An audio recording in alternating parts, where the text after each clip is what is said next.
이렇게 인사합시다. 하나님이 여기까지 우리를 도우셨습니다. 그렇게 인사하십시오. 예. 아멘. 예수님을 믿는 성도들의 특징은 감사를 잘하는 거예요. 그런데 우리가 감사가 있을 때마다 고백하는 것이 하나님이 여기까지 우리를 도우셨다. 하나님이 여기까지 우리 가정을 도와주셨다. 하나님이 여기까지 우리의 사업장을 도와주셨다. 하나님이 여기까지 우리 교회를 도와주셨다. 하나님이 여기까지 내 삶을 도와주셨다. 그렇게 에벤에셀의 하나님을 고백하고 감사하고 찬양하고 예배하며 경배를 드립니다. 오늘 여러분 삶이 힘든 일이 있었고 슬픈 일이 있었고 고통이 있었고 아픔이 있었고 또 기쁨이 있었고 행복이 있었고 승리가 있었고 잘 되는 일이 있었다 할지라도 모든 것을 주관하시는 분은 하나님이십니다. 그 하나님이 여러분의 삶을 여기까지 인도하셨기 때문에 여러분이 존재하고 있는 것이고 여러분이 지금 여기서 예배할 수 있는 것이고 여러분이 오늘 또 이 말씀을 통해서 하나님이 주시는 은혜, 하나님이 주시는 에벤에셀의 승리가 있기를 주의 이름으로 축원합니다. 사무엘이 돌을 가져다가 세워놓고 하나님이 여기까지 우리를 도우셨다. 그 이름을 에벤에셀이라고 짓습니다. 기념비예요. 내가 하나님이 도우신 걸 기념해야지 하나님의 은혜를 절대 잃어버리지 말아야지 하나님이 나와 함께 하시고 하나님이 나와 동행하시고 하나님이 나를 도와주셨던 것을 난 절대로 잊지 않을 거야. 감사하며 살 거야. 그렇게 다짐하고 결단하라고 그 에벤에셀의 돌을 세우는 겁니다. 12절에 보면 사무엘이 돌을 취하여 미스바와 센 사이에 세워 이르되 여호와께서 여기까지 우리를 도우셨다 하고 그 이름을 에벤에셀이라 하니라. 에벤에셀의 하나님, 여기까지 나를 도우시고 우리를 도우신 하나님. 그런데 어떤 분들은 하나님 왜 다른 사람은 다 도와주면서 나는 도와주지 않는 것입니까? 왜 다른 사람은 잘 되는데 나는 안 되는 것입니까? 에벤에셀의 하나님이 멀게 느껴지는 분들이 있습니다. 이스라엘 백성들도 그랬습니다. 하나님이 살아계시대요. 그런데 하나님이 특별히 이스라엘 백성들을 선택했어요. 그럼에도 불구하고 이스라엘 백성들은 블레셋과의 전쟁에서 끊임없이 패하는 겁니다. 지고 또 지고 나중에는 블레셋의 압제를 당하고 고통을 당하고 환난을 당합니다. 내가 하나님의 자녀고 내가 하나님의 백성이고 하나님이 나를 선택했는데 왜 나에게는 에벤에셀의 하나님이 아닙니까? 더군다나 이스라엘은 20년 동안 하나님의 임재를 상징하고 하나님의 말씀을 상징하는 언약궤를 가지고 있었는데 단 한 번도 하나님의 임재를 경험하지 못하고 하나님이 함께 하신다는 걸 경험하지 못하고 하나님의 도우심을 경험하지 못해요. 그래도 감사한 게 있어요. 이 정도 되면 이스라엘 백성들이 하나님을 버리고 떠나야 되는데 오히려 하나님 앞에 더 가까이 나아가요. 하나님을 더 갈망해요. 하나님 임재해 주세요. 하나님 함께 해 주세요. 하나님 도와주세요. 오히려 하나님을 더 사모했다는 거예요. 2절에 보면 괴가 기럇 여아림에 들어간 날부터 20년 동안 오래 있은지라 이스라엘 온 족속이 여호와를 사모하니라. 여호와를 사모했다. 하나님을 사모하는데 이 사모하다 이 말은 나라는 뜻인데 히브리어로 슬피 운다는 뜻입니다. 이스라엘 백성들이 20년 동안 하나님의 임재, 하나님의 도움, 하나님의 함께 하심을 경험하지 못했어요. 그럼에도 불구하고 하나님 언제 나를 회복해 주실 것입니까? 언제 우리 나라를 회복해 주실 것입니까? 언제 우리 교회를 회복해 주실 것입니까? 언제 하나님이 우리 가정 이 사업장에 역사하실 것입니까? 하나님 언제 우리의 문제를, 우리의 아픔을 해결해 주실 것입니까? 울면서 하나님을 갈망하고 하나님의 은혜를, 하나님의 임재를 사모했다는 거예요. 여러분, 사무엘상이 시작된 이후에 지금까지 이스라엘 백성들은 자기 소견대로 살았고 자기 생각에 옳은 대로만 살았지 하나님을 갈망하지 않았습니다. 하나님을 사모한 적도 없습니다. 20년 전에 블레셋과의 전쟁에서 패배를 했을 때 가족들을 잃었어요. 그때 눈물로 펑펑 울어가면서도 하나님을 찾지 않아요. 하나님을 사모하지 않고 하나님을 갈망하지 않았습니다. 그런데 20년 동안 하나님이 한 번도 도와주지도 않고 하나님이 함께하지도 않고 하나님이 임재하지도 않았는데도 불구하고 오히려 하나님을 갈망하는 거예요. 하나님 이제 좀 도와주세요. 나는 이제 하나님이 필요합니다. 하나님의 임재가 필요합니다. 하나님의 도우심이 필요합니다. 영적인 기류가 바뀌고 있어요. 왜 그랬을까? 이유가 있어요. 하나님께서 사무엘을 통해서 말씀으로 계속 역사하고 있었기 때문에 그렇습니다. 사무엘은 이스라엘이 블레셋과 전쟁에서 2번이나 패배했죠. 하나님의 언약궤를 빼앗겼죠. 그리고 7개월 동안 블레셋 땅에 있는데 거기에 전염병이 돌았죠. 그러니까 이 언약궤가 다시 벳세메스를 통해서 이스라엘 땅으로 돌아왔습니다. 그리고 20년 동안 단 한 번도 사무엘은 등장하지 않아요. 그런데 사무엘은 하나님 앞에 부름받은 그곳에서 20년 동안 뭘 했는가? 하나님을 만나요. 하나님의 음성을 들어요. 하나님의 말씀을 들어요. 그리고 하나님의 말씀을 이스라엘 백성들에게 계속 전하는 거예요. 만나는 사람마다 하나님의 말씀을 전하는 거예요. 사무엘상 3장 21절에 보면 여호와께서 실로에서 다시 나타나시되 여호와께서 실로에서 여호와의 말씀으로 사무엘에게 자기를 나타내시니라. 하나님은 사무엘에게 나타나실 때 말씀으로 나타나요. 여러분, 하나님의 말씀이 여러분에게 이 하나님이 말씀으로 나타나요. 할렐루야. 하나님을 만나려면 말씀을 잘 들어야 돼요. 그때마다 사무엘은 그 말씀을 경청해요. 누가 알아주든지 말든지, 누가 주목하든지 말든지, 누가 듣든지 아니 듣든지 하나님이 부르신 그 자리에서 하나님의 말씀을 경청하고 묵묵하게 이스라엘 백성들에게 하나님의 말씀을 전합니다. 사무엘상 4장 1절에 보면 사무엘의 말이 온 이스라엘에게 전파되니라. 하나님의 말씀을 경청하고 계속 말씀을 전했다는 거예요. 이것이 20년 동안 사무엘의 사역이에요. 하나님의 말씀을 경청하고 하나님의 말씀을 전합니다. 그런데 이스라엘 백성들이 사무엘이 전하는 하나님의 말씀을 통해서 마음들이 녹아지고 영혼이 움직이고 변화가 되기 시작하고 하나님을 갈망하게 되고 하나님을 사모하게 된 것이라는 것이죠. 이것이 말씀의 능력이에요. 우리가 날마다 하나님의 말씀을 묵상해요. 여러분, 한 절이라도 읽어요. 한 절이라도. 그리고 교회 올 때마다 이 강단에서 선포되어 하나님의 말씀이, 주의 종을 통해서 하나님의 말씀이 계속적으로 선포됩니다. 그리고 이 말씀에 귀를 키우세요. 이게 별거 아닌 것 같지만 하나님의 말씀을 반복적으로 우리가 읽고 묵상하고 하나님의 말씀을 들으면 우리의 굳어있는 마음이 제거가 돼요. 강팍한 마음도 변화가 됩니다.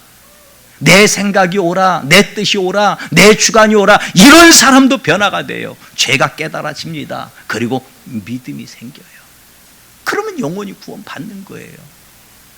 로마서 10장 17절에 보면 믿음은 들으면서 나고 들음은 그리스도의 말씀으로 말미암느니라. 하나님의 말씀은 생명의 양식입니다. 우리가 하나님의 말씀을 먹고 살아야 우리 영혼이 살아요. 우리 삶이 잘 돼요. 하나님의 말씀을 먹지 않으면 우리 영혼, 우리 삶은 반드시 메마르고 죽어요. 아무리 내가 성령의 불을 받았다 할지라도 우리 안에 장작을 집어넣지 않으면 성령의 불도 소멸됩니다. 하나님의 말씀이 장작이에요. 내 안에 성령의 불이 있으면 계속 하나님의 말씀을 집어넣어야 영혼이 살아나고 성령의 불이 활활 타오르게 되는 것이죠.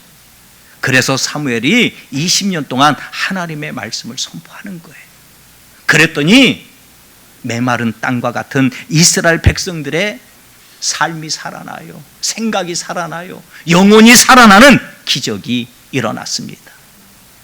사무엘이 하나님의 말씀을 전할 때 이스라엘 백성들이 왜 영적으로 너희가 나태해졌는지, 너희가 지금 그렇게 하나님을 갈망하고 하나님을 사모하는데도 불구하고 하나님이 임재하지도 않고 하나님이 함께하지도 않고 하나님이 도와주지 않는지, 왜 저 블레셋에게 계속 압제를 당하고 고통을 당하고 있는지 그 원인을 가르쳐줘요. 그리고 이걸 해결할 수 있는 방법을 제시합니다. 3절에 이렇게 말해요. 사무엘이 이스라엘 온 족속에게 말하여 이르되 만일 너희가 전심으로 여호와께 돌아오려거든 이방 신들과 아스다롯을 너희 중에서 제거하고 너희 마음을 여호와께서 향하여 그만을 섬기라. 그리하면 너희를 블레셋 사람의 손에서 건져내시리라. 할렐루야. 이스라엘이 20년 동안 하나님의 임재, 하나님의 도우심을 경험하지 못한 원인이 뭐냐? 마음이 온전하지 않아요. 전심이 없어요. 전심. 진심도 없어요. 지금까지 하나님께서 이스라엘을 선택하시고 인도하시고 민족을 이루게 하시고 가나안 땅을 차지해서 나라를 이루게 만들어 줬습니다. 하나님이 도와주셨어요. 그런데 그 하나님의 은혜를 기억하지 못해요. 하나님의 은혜를 다 잃어버렸습니다. 오히려 이방 신들을 섬겨요. 아스도랏, 바알 같은 우상을 섬겨요. 하나님과 우상 사이에 마음이 나누어져 있습니다.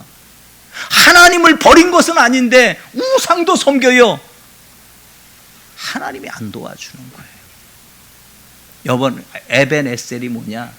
에벤은 돌이고요, 에셀은 도움이에요. 도움의 돌, 기념비라는 뜻이죠. 하나님이 도우신 돌, 이 돌을 세워서 하나님의 은혜를 기념한다.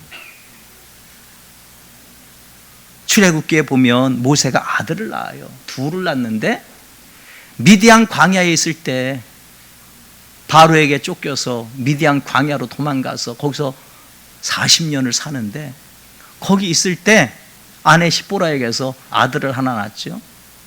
그리고 그 아들의 이름을 게르솜이라고 이름을 져요. 게르솜. 이 말은 내가 이방 나라에서 나그네가 되었다. 이 미디안에 와서 사니까 너무 외로운 거예요. 난 너무 외롭다. 그래서 아들을 낳고 그 이름을 게르솜이라고 지었습니다. 그런데 하나님의 부름을 받아요. 그리고 다시 애굽 땅으로 가서 이스라엘 백성들을 구원합니다. 그때 모세가 바로의 칼에 죽을 수 있었습니다. 그런데 하나님이 도와주잖아요. 그리고 애굽 땅에서 이스라엘 백성들을 끌고 탈출하게 되었습니다. 모세가 하나님의 도우심을 경험한 후에 둘째 아들을 낳아요. 그리고 그 이름을 엘리에셀이라고 집니다. 엘리에셀, 이 말은 하나님이 나를 도와주셨다.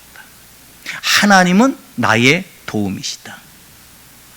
모세가 둘째 아들의 이름을 엘리에셀로 지었어요. 왜? 40년 동안 광야 생활을 하면서 하나님은 보이지 않아요. 때때로 하나님이 함께하지 않는 것 같아요. 단 2주면 가나안 땅에 들어갈 수 있는데 40년 동안 계속 광야를 방황하고 있어요. 하나님이 역사하지 않는 것 같아요.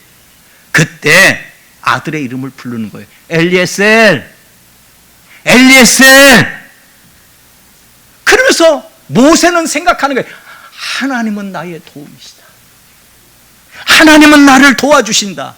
하나님이 바로의 칼에서 나를 도와주셨다. 나를 건져주셨다. 나를 구원하셨다. 이것을 절대로 내가 잊어버리지 않겠다는 거예요. 저도 아내와 결혼하고 첫째 자녀 이름을 하은이라고 줬어요. 하나님의 은혜예요, 말 그대로. 둘째 자녀 이름은 성민이에요. 하나님의 백성이에요. 거룩한 하나님의 백성. 그리고 형제들이 자녀를 낳고 이름을 지어달래요. 그래서 내가 예은이라고 줬어요. 넌 예수님의 은혜야. 너 예수님만 바라보고 살아야 돼. 또 하나는 성은이라고 줬어요. 넌 성령님의 은혜야. 넌 성령 충만하게 살아야 돼. 하나는 하민이라고 줬어요. 너는 하나님의 백성이야. 너는 하나님을 따라 살아야 돼. 하나는 찬민이라고 줬어요. 너는 하나님만 찬양하며 살아. 넌 평생에 하나님 찬양하는 족속으로 살아라. 왜 그렇게 줬는가? 부르는 부모도 그렇게 살라고요. 하나님의 은혜 잃어버리지 말라고. 우리의 가족은 하나님의 백성인 걸 잃어버리지 말라고. 절대 잃어버리면 안 된다. 하나님 안에 살아야 된다. 그래서 이름을 그렇게 전했어요. 그래서 그 이름을 부를 때마다 나도 생각하는 거예요. 그래, 하나님의 은혜야. 그래, 우리는 하나님의 백성이야. 절대 잃어버리면 안 돼. 왜? 우리는 살면서 너무나 쉽게 잃어버려요. 지난 주간에 하나님의 말씀을 듣고 내가 하나님의 뜻대로 살아야지 한 주간 만에 다 잃어버리지 않습니까? 내가 하나님의 자녀인지, 내가 하나님의 백성인지, 내가 하나님의 은혜로 사는지, 하나님이 나에게 얼마나 은혜를 많이 베풀어 줬는지, 하나님이 나에게 얼마나 함께 하셨는지, 하나님이 나를 얼마나 지켜줬는지 금방 잃어버려요. 그리고 내가 똑똑해서, 내가 잘나서 그래서 사는지 알아요. 이스라엘 백성들이 광야를 지나면서 출애굽의 감격을 잃어버리잖아요. 하나님이 출애굽시켜주고 하나님이 구원시켜줬는데 이 감격을 잃어버려요. 하나님의 은혜도 잃어버려요. 그러니까 날마다 불평하고 원망하고 사는 거예요. 그러니까 하나님이 그 광야에서 다 죽인 거예요. 필요 없습니다. 하나님의 뜻대로 살지도 않고 하나님의 은혜도 잃어버리고,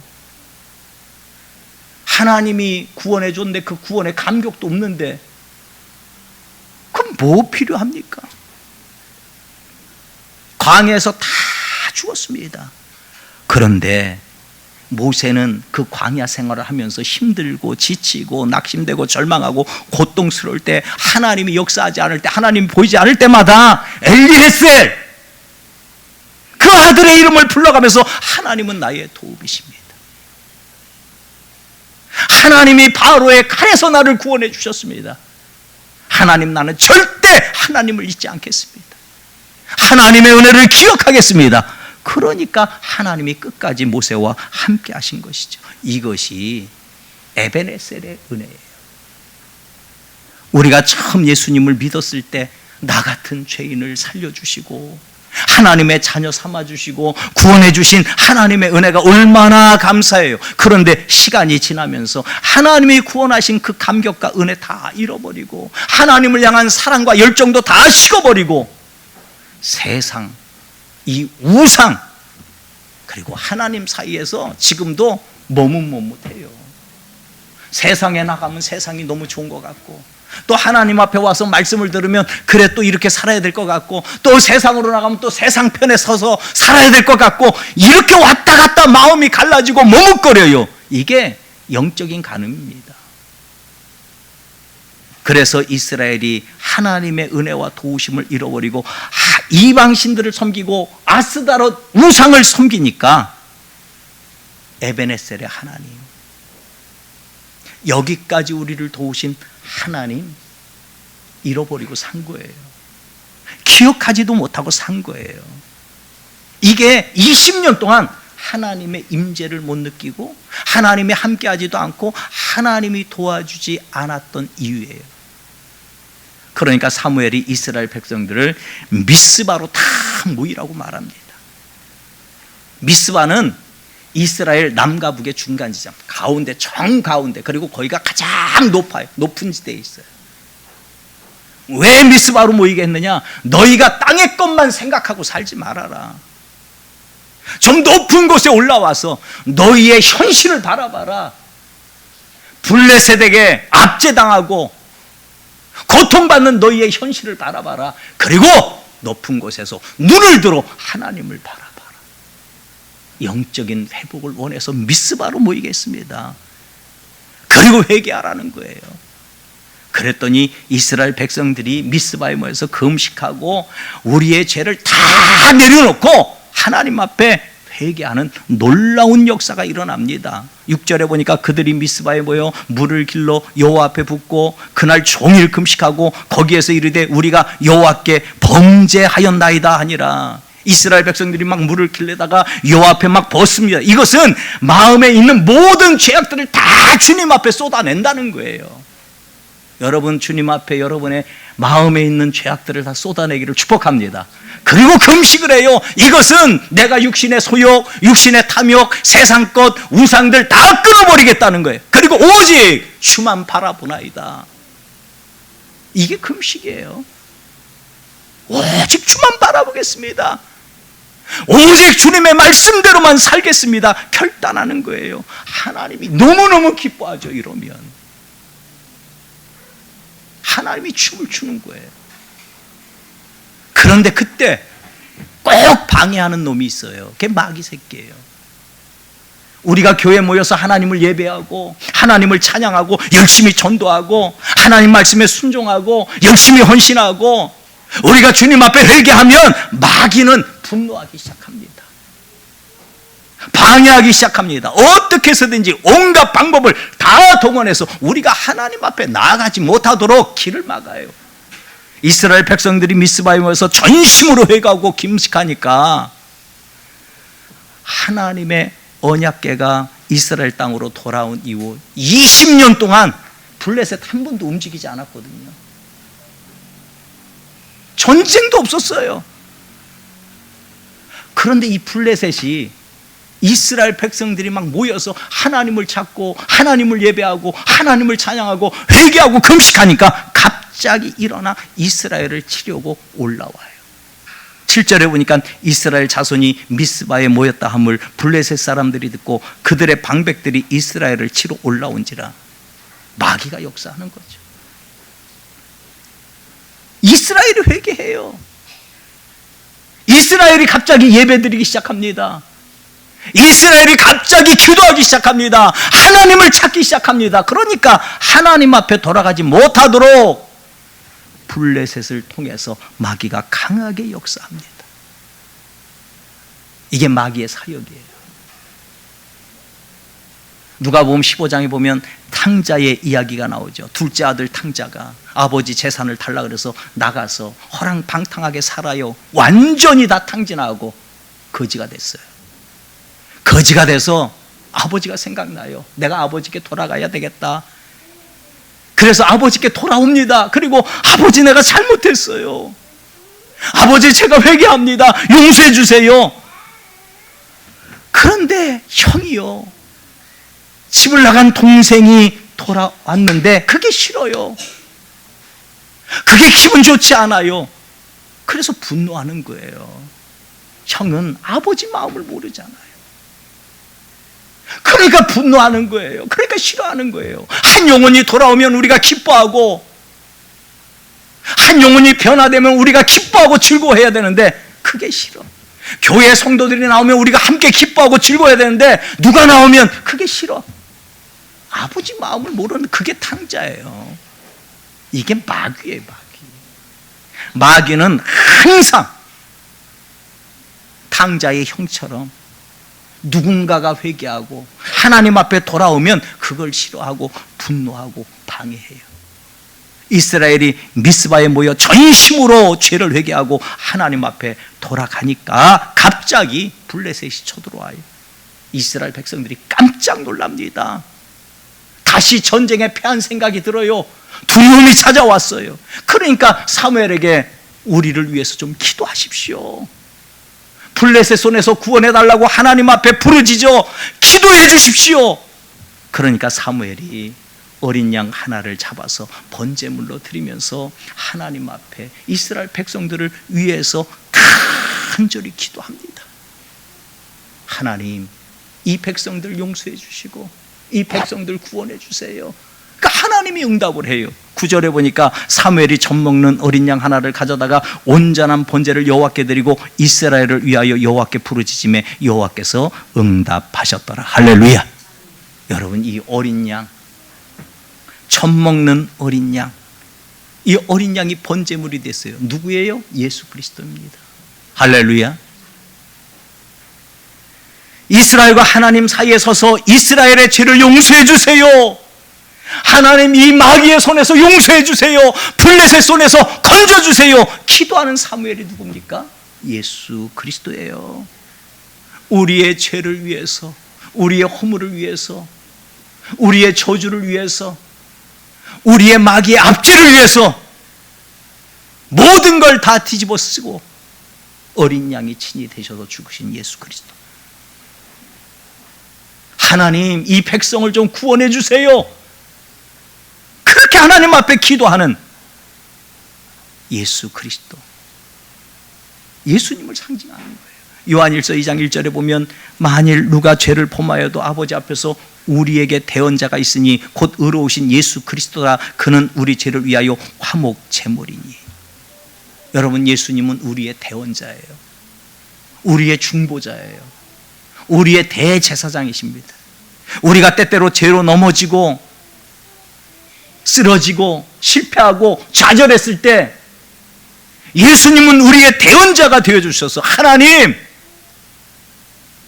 이들의 죄를 용서해 주세요. 구원해 주세요. 살려주세요. 예수님이 먼저 기도해요. 예수님이.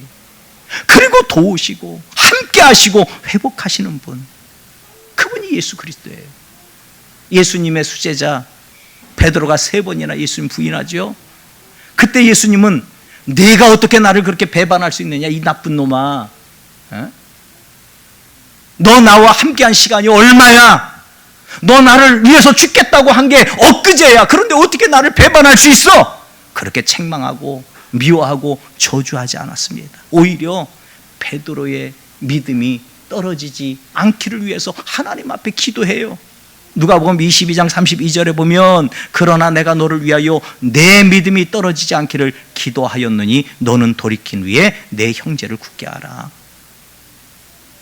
예수님의 기도대로 베드로가 회복이 돼요. 회개를 합니다.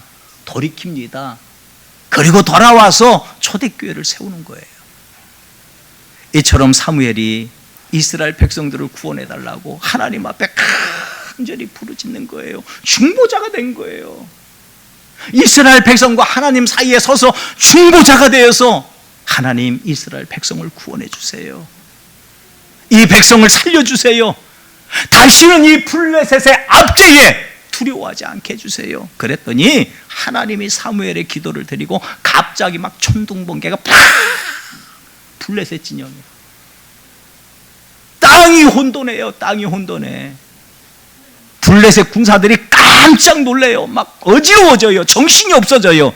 그때 이스라엘 백성들이 가서 그들을 다 쳐요. 대승을 거둬요. 여러분, 이게 20년 만의 승리입니다. 한 번도 이겨본 적이 없어요. 그리고 그렇게 블레셋에게 패하고 빼앗긴 모든 성읍을, 모든 도시들을 다 찾게 됩니다.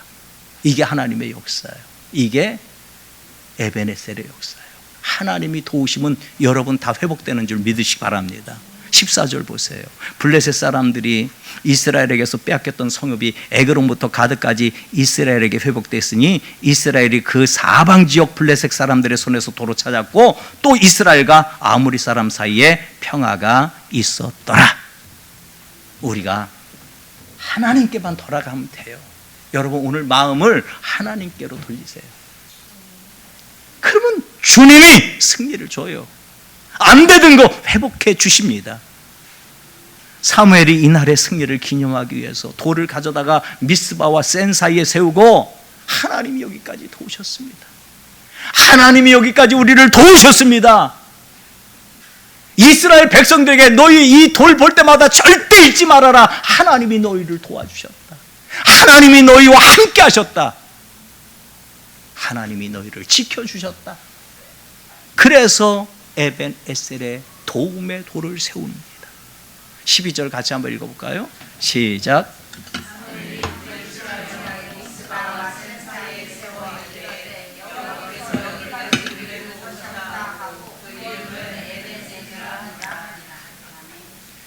사무엘이 왜 그 이름을 에벤에셀이라 했을까? 이유가 있는 것 같아요. 이스라엘이 20년 전에 블레셋과의 두 번의 전쟁을 벌였습니다. 비참하게 패했죠. 그래서 한 번은 4천 명이 죽어요. 한 번은 3만 명이 죽었습니다. 엄청난 피해를 입었습니다. 하나님의 언약궤도 빼앗겼습니다. 그런데 그렇게 블레셋과의 전쟁을 했던 그 장소가 어디였는가? 거기가 에벤에셀이었어요. 사무엘상 4장 1절에 보면 이스라엘은 나가서 블레셋 사람들과 싸우려고 에벤에셀 곁에 진쳤다. 에벤에셀이 어디입니까? 이스라엘이 패한 장소예요. 사람들이, 사랑하는 가족들이 죽어간 장소예요. 하나님의 언약궤를 빼앗긴 장소입니다. 너무 수치스러워요. 비참한 장소예요. 그런데 사무엘이 의도적으로 20년 전에 하나님의 은혜를 잊어버리고 블레셋에게 패했던 그 수치스러운 장소의 이름 에벤에셀을 가져다가 오늘 하나님의 승리를 기념하기 위해서 돌을 세우고 이것이 에벤에셀이다.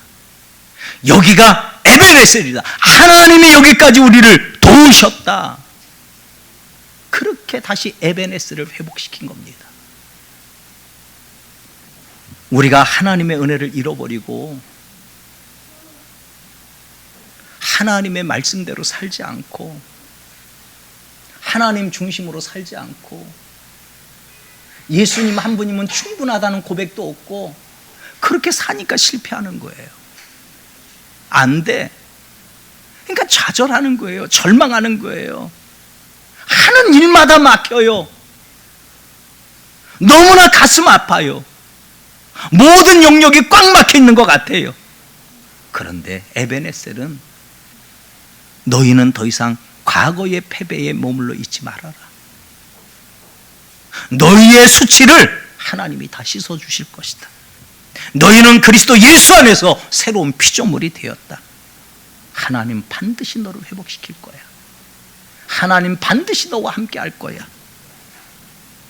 그게 에벤에셀의 약속이에요. 베드로가 예수님을 3번이나 부인했던 장소가 어딘지 아세요? 숯불이 있는 장소죠. 숯불을 이렇게 쬐고 있었잖아요. 숯불을 멀찍이 예수님 붙잡혀 가니까 따라가서 가까이 가지도 못하고 멀찍이서 숯불을 이렇게 쬐고 있는데 거기 같이 숯불을 쬐고 있던 한 여종이 묻는 거야. 야, 너 예수랑 같이 있지 않았니? 아니야, 나 예수 몰라. 내가 봤는데 너 예수 제자잖아. 아니야, 나는 그와 함께 있지도 않았어. 아, 내가 분명히 봤는데 아니야, 나도 예수를 저주하는 사람이야. 그리고 그 자리를 떠나요.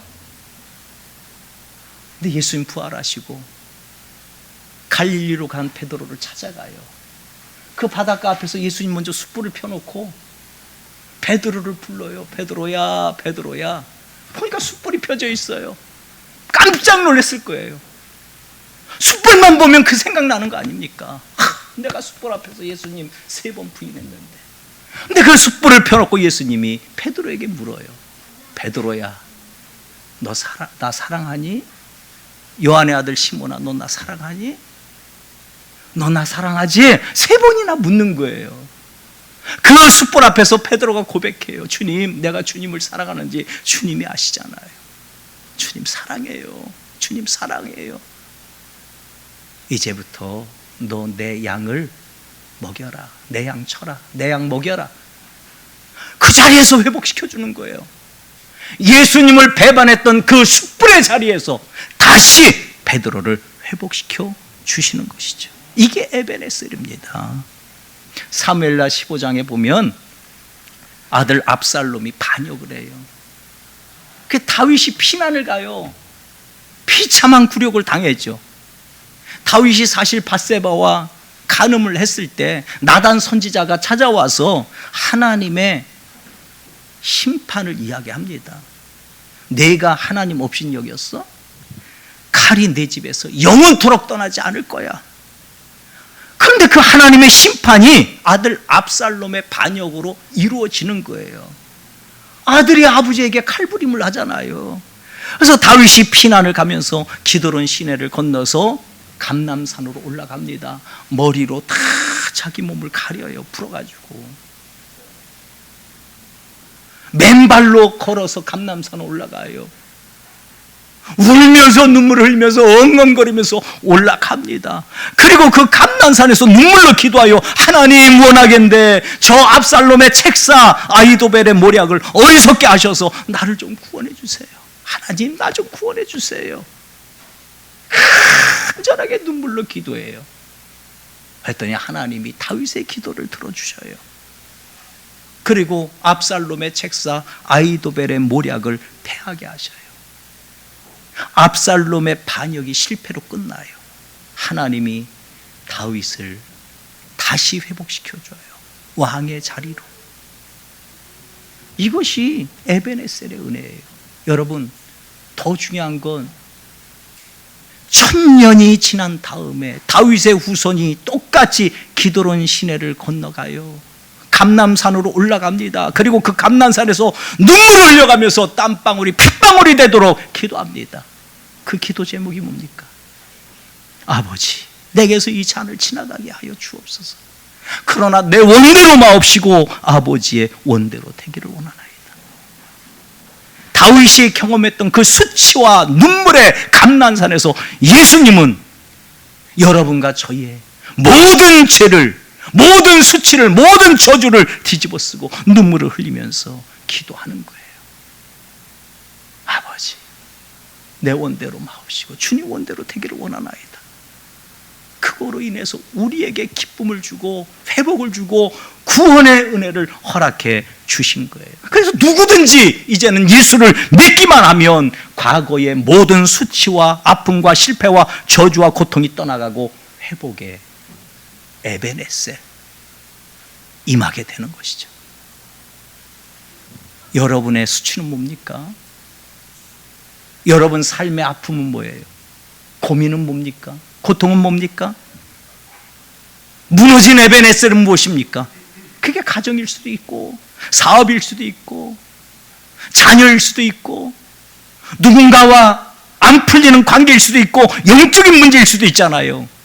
첫 번째 에벤에셀은 실패의 장소입니다. 패배의 장소예요. 뭘 해도 안 돼, 뭘 해도 안 돼. 그런데 이걸 하나님이 바꿔요. 하나님이 도우셔요. 하나님이 함께 하셔요. 하나님이 지켜주셔요. 하나님이 승리를 주셔요.